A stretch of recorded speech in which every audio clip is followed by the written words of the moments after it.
Today we continue our NHL season preview series. We're continuing on our way through the Atlantic Division. Today we take a look at the Detroit Red Wings. How much of an improvement will we see from them, and what should we expect in a battle for playoffs? We'll discuss that coming up next.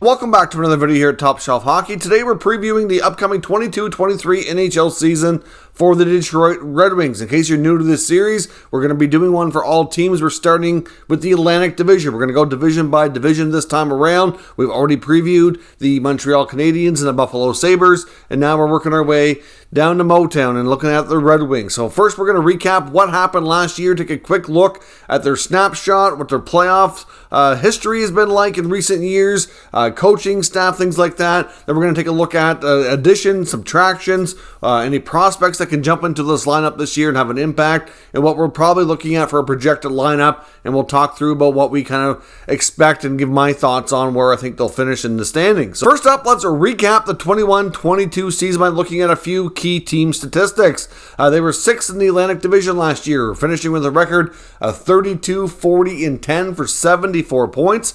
They ended up scoring 230 goals, which was 25th in the NHL, while allowing 312, which was 30th. So obviously goals for, a little bit of a bigger problem than goals against, but either way, both stand to be greatly improved if they're going to make their way up the standings. So teams were rather ugly, if I don't mind using that word. The power play was only a measly 16.3% for 26th in the NHL, and the penalty killing was the absolute worst in the NHL, 73.8 for 30 seconds. So obviously lots of work to be done in Detroit. We've seen some steps taken for this team in the last few years. We've seen some exciting young talented prospects jump into the lineup, become regulars, like Raymond, Seider. There's obviously more coming, and we know, if you've been following along here, that Steve Yzerman and the Red Wings made a fair bit of significant changes this offseason. So we'll talk about that and see where we think that's going to take them this year. Obviously, the Red Wings did not make the playoffs last year.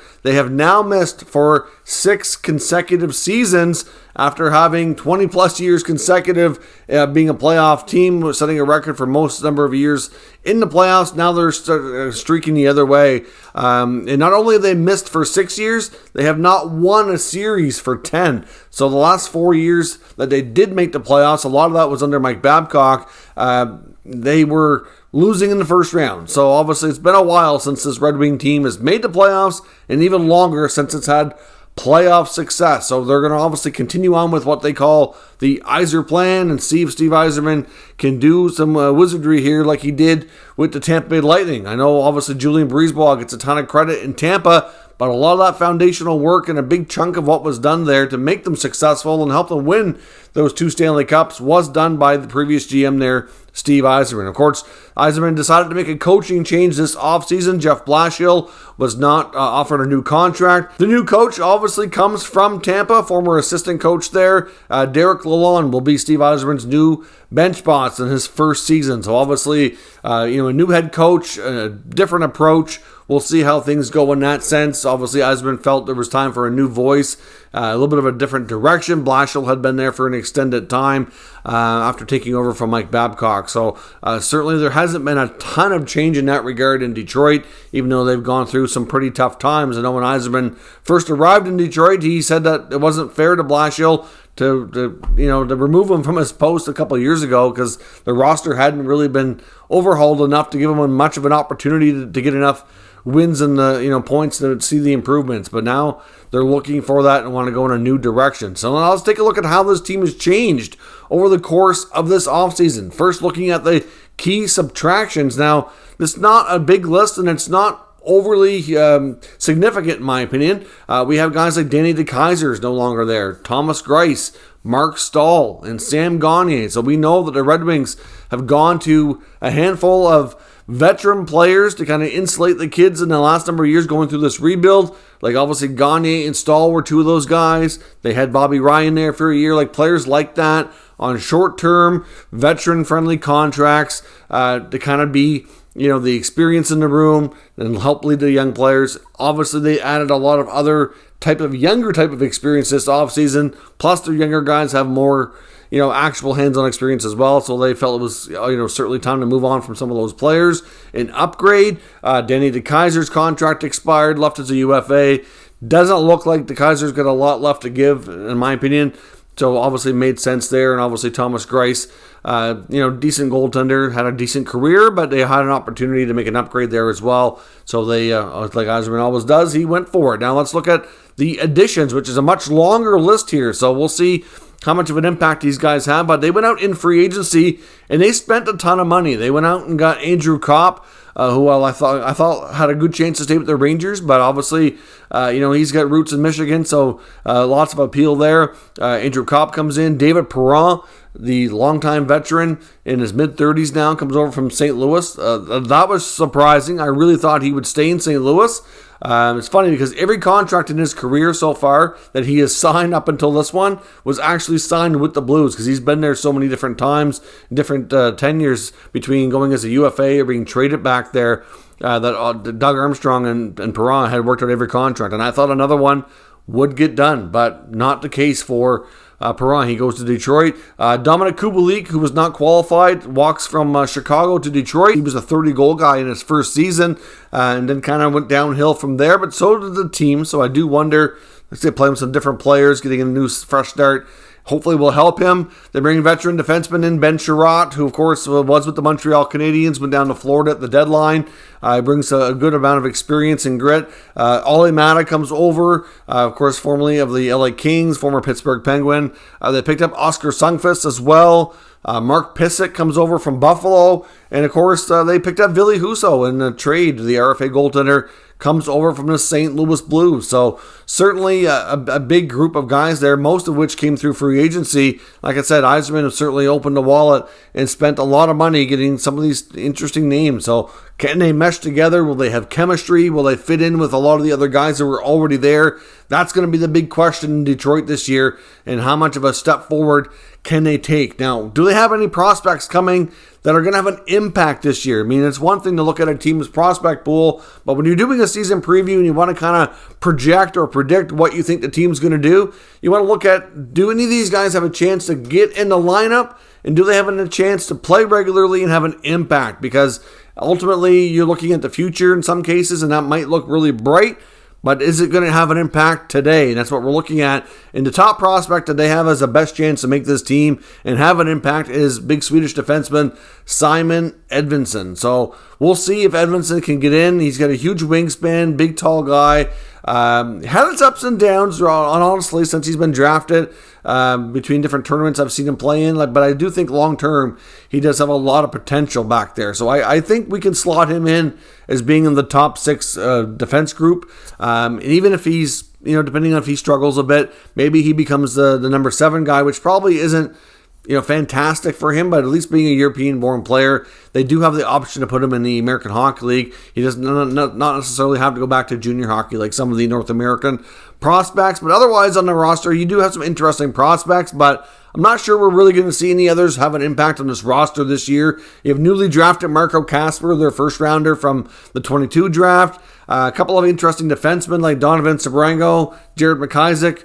Sabrango's coming off a nice tournament in the World Juniors for Team Canada. Jarrett McIsaac's been in the system for a few years now and has battled a ton of injuries. The former Halifax Moosehead defenseman, to me, had a ton of potential when he was drafted. I thought he was another gift in that draft, falling to Detroit early. I believe he went early in the second round. There was a few players in that draft that I thought were just kind of lucky that fell to Detroit. Another one was Zadina at the time. Of course, he hasn't quite worked out. The former Moosehead teammates both drafted to Detroit there as well. So another prospect, Jonathan Bergeron, he could see some time. Had a pretty solid year last year in the minors. I'm not sure if he'll be a regular all season, but I can certainly see him getting a decent amount of NHL games. And some of these prospects too, depending on how much NHL time they see, usually depends on the early success or lack thereof. When a team is having success early and they think they can battle for playoffs, they're going to be a little bit more reluctant to put the kids in. But later into the year, the season's lost and they know that they're heading for the lottery and all that, they're going to play their kids more and see what they have and give them more opportunity to kind of get some experience. So we'll see. But Edmondson's the main one. I expect to have a full season, with Bergeron probably standing the best chance to get another amount of games in.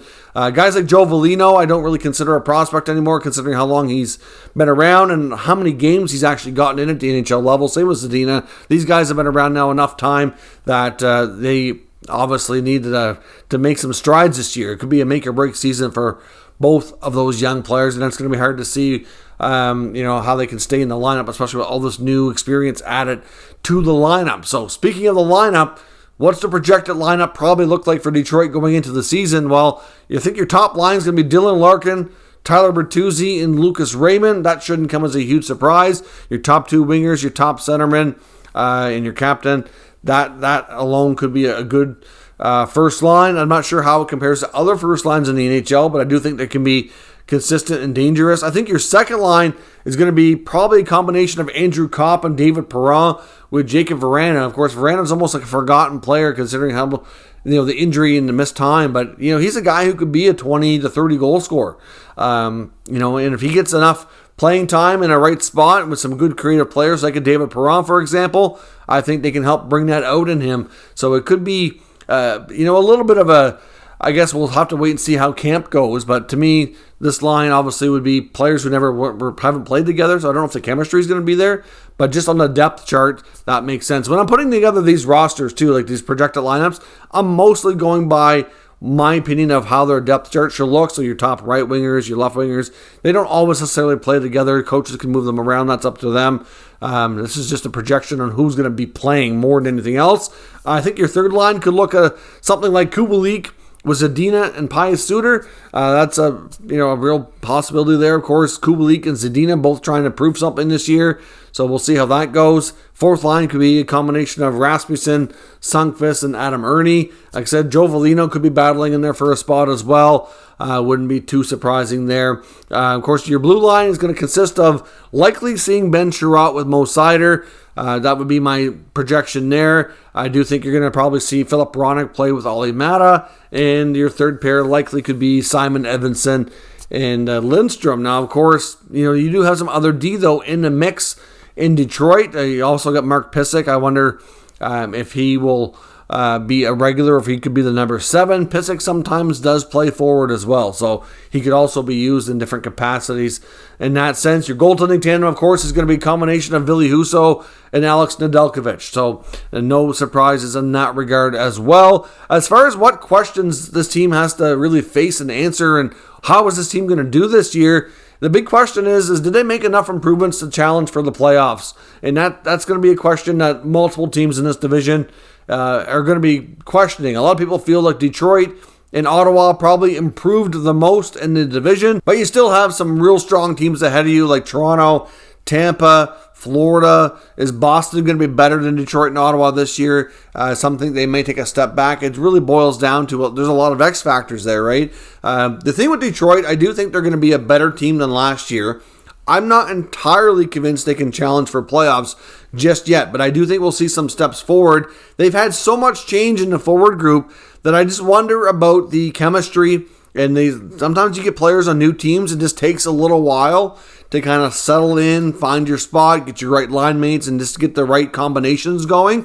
And they have so much change, especially in the forward group. You have Copp, you have Perron, you have Kubalik, coming in. So that's 3 players in your top 9. Vrana hasn't played a ton because of injury. So will he be back to normal right away or not? You get Oskar Sundqvist in there as well. It's new to the team. On the blue line, you've got a couple new defensemen from Chiarot and Määttä. You got a rookie in Edmondson. And on top of that, one of your goaltenders is new as well in Ville Husso. So as much as all these changes look good, and I do like the moves that Yzerman has made, it is a lot in one season to expect a big jump. In all honesty, I think a successful Detroit season will be to see some improvements. Overall, you want to see a bit of a better record, a few more points on the board. You want to see special teams get cleaned up. Ideally, the new coaching staff is going to have to really work hard to fix the PK and the PP. I think they had some better personnel in place in order to help them do that. So that should get better just because of the roster changes on its own.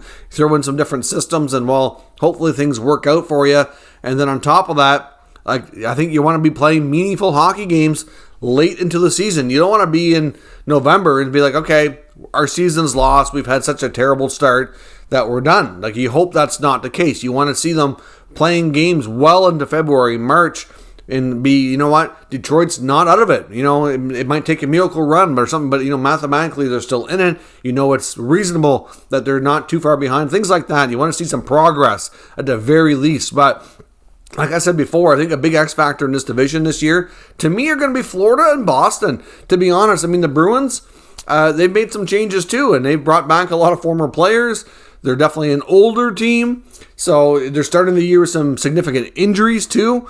So there are some that have questions over the Bruins. If they get off to a slow start because of the injuries and the aging, well, that might allow teams like Detroit and Ottawa to build a cushion that they'll be able to be, finishing ahead of them. At least some think that's a possibility, right? Team like Florida went through significant change as well. Are they a better team? Are they a worse team? Yes, they got a heck of a player, Matthew Tkachuk, but, they also lost Jonathan Huberdeau, Mackenzie Weegar, and there's other guys that are out, via free agency, like Mason Marchment. Anthony Duclair is out for about 3 or 4 months. Like, it's not going to be quite the same team. I look at Florida's blue line, and I have concerns. Their left side does not look great. So, I do wonder if teams like Florida and Boston might regress a bit, and you're going to see teams like Ottawa and Detroit push forward a bit, and it could be a bit of a logjam amongst those 4 teams. So it's difficult to say. So I really think it's possible Detroit could finish anywhere from like 4th to 6th, really. But I would think that the Ottawa lineup, I think it looks a little bit more potent than Detroit. So we'll see. There's lots to factor in here, though. You never know with injuries and things like that. But it's going to be an interesting time in Detroit. They're trending in the right direction. I like a lot of these moves. A lot of these contracts they gave out were not short-term for the most part. So I think they have some more building blocks to come through, and we'll see where Detroit goes. But I think at the very least, you're going to see the Red Wings probably finish somewhere around 5th or 6th would be my prediction. And I think at the very least, though, you're going to see them into meaningful games late in the season and be more of a factor than they have been in years past. And we'll see a better Red Wings team on the ice. So let me know your thoughts on Detroit's upcoming season down in the comments. We'll talk about it further. If you're new to the channel, of course, make sure you subscribe and stick around. We'll keep you up to date with the latest news, rumors, and analysis on all the 32 NHL teams. Thank you for watching, and I'll catch you next time.